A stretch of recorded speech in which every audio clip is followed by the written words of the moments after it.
नमस्कार दोस्तों, स्वागत है आप सभी का आपके अपने YouTube channel BS online study में। दोस्तों, आज हम इस वीडियो में अज्ञेय जी के जीवन परिचय और उनकी कृतियों पर प्रकाश डालेंगे। तो अज्ञेय जी हिंदी साहित्य में अज्ञेय जी का नाम सर्वोपरि है। अज्ञेय जी न केवल एक कवि हैं बल्कि ये एक भारतीय लेखक, उपन्यासकार, साहित्य आलोचक, पत्रकार, अनुवादक रहे तथा उन्हें आधुनिक हिंदी साहित्य में प्रयोगवाद आंदोलन का अग्रणी या अग्रदूत माना जाता है। यह TGT, PGT, UGC net, NBS, KBS तथा डिग्री कॉलेज असिस्टेंट प्रोफेसर में पूछे जाते हैं। तो आइए वीडियो को शुरू करें। अज्ञेय का जन्म 1911 ईस्वी और मृत्यु 1987 ईस्वी। 7 मार्च 1911, 7 मार्च 1911 में इनका जन्म होता है और 4 अप्रैल 1987 में मृत्यु होती है। अब देखिए, इनका पूरा नाम है सच्चिदानंद हीरानंद वात्स्यायन और अज्ञेय इनकी उपाधि है। अब इन्हें अज्ञेय नाम किसने दिया? तो अज्ञेय नाम जैनेन्द्र ने दिया। अज्ञेय का अर्थ होता है अर्थ। अज्ञेय का अर्थ है अज्ञात। अज्ञेय का अर्थ अज्ञात। अज्ञेय का जन्म 1911 ईस्वी में देवरिया के कसाया जिले के कसाया पुरातत्व खुदाई में हुआ। इनके पिता पंडित हीराचंद शास्त्री पुरातत्व विभाग के अधिकारी थे। अज्ञेय को नई कविता तथा प्रयोगवाद का सलाहकार पुरुष कहा गया है। अज्ञेय अस्तित्ववाद में आस्था रखने वाले कवि हैं। इस दौरान रामविलास शर्मा, प्रकाश चंद्र गुप्त, भारत भूषण अग्रवाल, प्रभाकर माचवे, नेमिचंद्र जैन से इनका सीधा संपर्क हुआ। सैनिक में काम करने के बाद पंडित बनारसी दास चतुर्वेदी के आग्रह पर विशाल भारत में काम करने चले गए। लगभग 1.5 वर्ष तक कलकत्ता में रहे। सन 1940 ईस्वी में संतोष नामक स्त्री से इन्होंने शादी किया, लेकिन कुछ ही दिनों बाद इनका संबंध टूट गया और सन 1943 ईस्वी में सेना में भर्ती हुए और कैप्टन के रूप में कोहिमा कैंट चले गए। इनको इस सेवा से मुक्ति 1946 ईस्वी में मिली और 1947 ईस्वी में इलाहाबाद से प्रतीक पत्रिका का संपादन किए और सन 1950 ईस्वी में ये ऑल इंडिया रेडियो के समाचार भाग से जुड़े तथा 1955 ईस्वी तक कार्य किए। सन 1955 ईस्वी में यूनेस्को के आमंत्रण पर ये पहली बार पश्चिमी यूरोप की यात्रा शुरू किए। सन 1956 ईस्वी में अज्ञेय ने कपिला मलिक से पुनः विवाह किया और सन 1972 ईस्वी में इनका संबंध टूट गया। उसके उपरांत अपने प्रसिद्ध उद्योगपति डालमिया की लड़की या डालमिया की पुत्री को अपना जीवन संगिनी बनाया और सन 1965 ईस्वी में इन्होंने दिनमान के संपादक नियुक्त हुए और तथा सन 1971 ईस्वी में ये जोधपुर के तुलनात्मक भाषा और साहित्य के प्रोफेसर बने। सन 1972 ईस्वी में जयप्रकाश नारायण के आग्रह पर ये अंग्रेजी के व्यवहारिक वैचारिक साप्ताहिक का संपादन किए। तत्पश्चात सन 1973 ईस्वी में इससे अलग हो गए और प्रतीक पत्रिका को नए सिरे से निकालने की योजना बनाकर दिसंबर 1973 ईस्वी में ही मासिक पत्रिका नया प्रतीक निकाला और कुछ समय के बाद यह भी पत्रिका बंद हो गई। सन 1977 ईस्वी में नवभारत टाइम्स का कार्यभार संभाला और 1978 ईस्वी में प्रेस कमीशन के सदस्य मनोनीत हुए। अब अज्ञे की बात करते हैं। अज्ञे ने संपादन कार्य किन किस क्षेत्र में किया तो देखिए, दिनमान पत्रिका, प्रतीक पत्रिका, एम्ब्रीमिस, नया प्रतीक, नवभारत टाइम्स, पुरस्कारिणी, रूपम्भरा, नवधा, तार सप्तक, दूसरा तार सप्तक, तीसरा तार सप्तक, चौथा तार सप्तक इत्यादि का इन्होंने प्रकाशन किया, संपादन किए। और इनकी कुछ काव्य कृतियाँ हैं जो इस प्रकार हैं। अब देखिए इनकी काव्य कृतियों में है भग्नदूत 1933 ईस्वी में। इनकी भग्नदूत 1933 ईस्वी में यह प्रथम काव्य संग्रह है। चिंता 1942 ईस्वी। इत्यलम 1946 ईस्वी। इत्यलम का प्रकाशन 1946 ईस्वी में। हरी घास पर क्षण भर 1949 ईस्वी। बाबरा अहेरी 1954 ईस्वी में।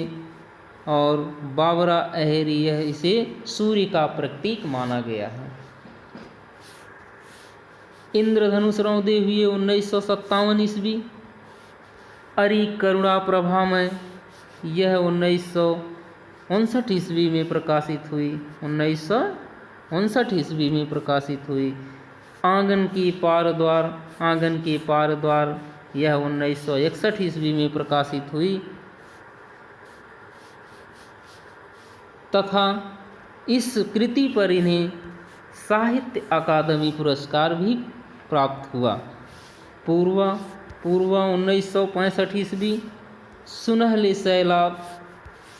शैवाल 1966 ईस्वी। कितनी नाव में कितनी बार 1967 ईस्वी। इस कृति पर इन्हें ज्ञानपीठ पुरस्कार प्राप्त हुआ। क्योंकि मैं उसे जानता हूँ 1969 ईस्वी।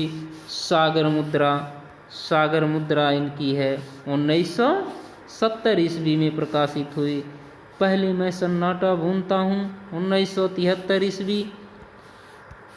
नदी की बांक छाया 1981 ईस्वी। ऐसा कोई घर आपने देखा 1986 ईस्वी। अब इनकी एक लंबी कविता है, उस कविता का नाम है असाध्य वीणा। इनकी लंबी कविता असाध्य वीणा है। इसका मूल भाव अहम विसर्जन क्या है? इसका मूल भाव है अहम विसर्जन। अब देखिए, कलगी बाजरे की सांप इनकी एक कविता है जो व्यंग परक है। कैसी है? व्यंग परक। नदी के द्वीप हरी घास पर क्षण भर जितना सच शब्द यह दीप और अकेला विद्रोह निराशा भावुकता कुंठा आदि का चित्रण अज्ञे ने अपनी काव्य कृतियों में किया। अज्ञे समग्रतः प्रयोगशील व प्रयोगवादी हैं। इनके चिंतन व कविता का सरोकार समस्यात्मक लेखन की समस्याओं में एक है। छायावादोत्तर काल में यदि किसी और को प्रयोगवादी कहा जा सकता है तो वह अपनी वाम दिशा के बावजूद शमशेर बहादुर सिंह हैं। कौन है? शमशेर बहादुर सिंह हैं। भग्नदूत इनकी 1933 ईस्वी में प्रकाशित हुई और चिंता 1942 ईस्वी, इत्यलम 1946 ईस्वी। अज्ञे के प्रारंभिक, ये तीनों अज्ञे के प्रारंभिक काव्य संग्रह हैं। ये तीनों क्या हैं? प्रारंभिक काव्य संग्रह हैं। यह स्पष्ट है कि उनका लेखन छायावाद में आरंभ हो चुका था। भग्नदूत पर प्रसाद के आंसू और निराला के गीतों का प्रभाव है। चिंता में समर्पण, पीड़ा, आत्मदमन को पुराने ढंग से नारी के मत्थे मढ़ा गया। इत्यलम में यौन, इसमें इत्यलम में यौन वर्जनाओं के विरुद्ध जिहाद छेड़ता है। जैसे मूत्र सिंचित तीन टांगों पर खड़ा गतग्रीव धैर्यवान गदहा लिखकर अब देखिए वह अस्वच्छंदतावादी रूख व्यक्त करते हैं। अस्वच्छंदतावादी रूख व्यक्त करते हैं। फिर हरी घास पर क्षण भर में अज्ञे की नई काव्य यात्रा प्रारंभ होती है। इत्यलम में स्पष्ट होता है कि अज्ञे ने जो कुछ लिखा है उसकी अब इति चाहते हैं। नदी के द्वीप शीर्षक कविता में कवि प्रतीक के माध्यम से अपनी स्मिता की परिभाषा करता है और क्या कहता है? देखिए, किंतु हम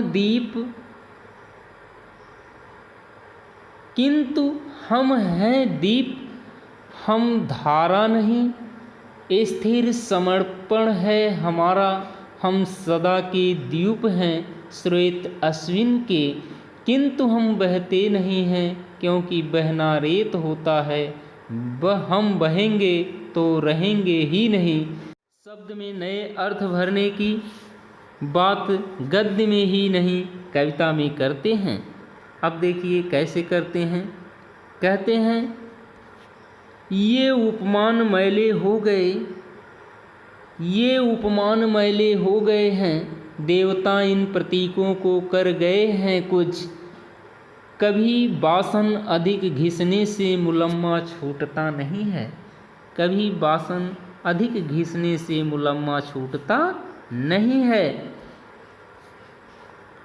इसके बाद अज्ञे की रचनाओं में बाबरा अहेरी इंद्रधनुष रौंदे हुए, अरियो करुणा प्रभा में, कितनी नाव पर कितनी बार, समुद्र सागर में मैं सन्नाटा बुनता हूँ आदि में उनके पूर्ववर्ती प्रत्यय शब्द रचना प्रक्रिया प्रकृति आदि का चित्रण है।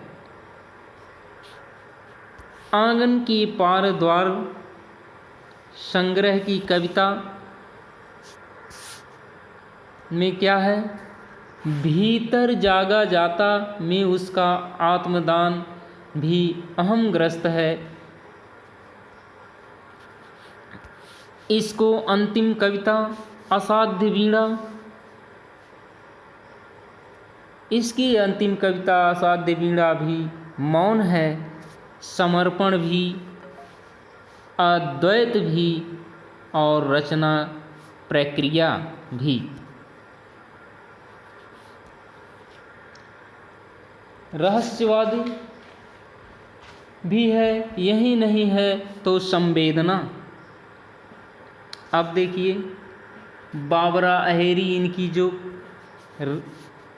कविता है, उस बाबरा अहेरी में ये कहते हैं कि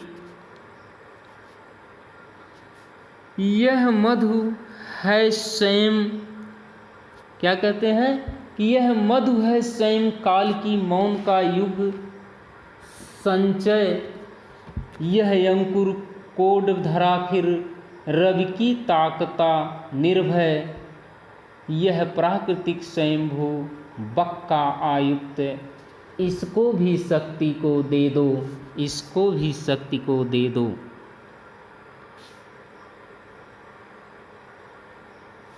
ठीक है दोस्तों, तो यदि वीडियो आप सभी को पसंद आई हो तो वीडियो को लाइक, शेयर और